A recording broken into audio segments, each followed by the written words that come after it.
in the heart of the Whispering Woods stood Eldenvale, a village untouched by time, a peaceful, magical village nestled in a valley surrounded by ancient forests and glowing rivers.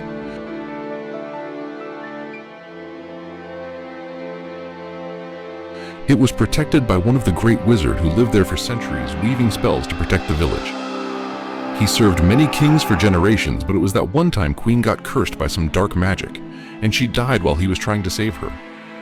King dragged him out of the kingdom forever. Wizard got thrown out of kingdom immediately. Then he went far, far away from kingdom.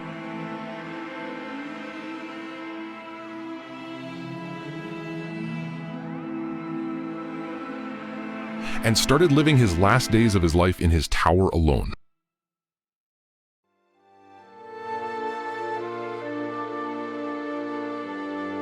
But he kept investigating the curse that took Queen away.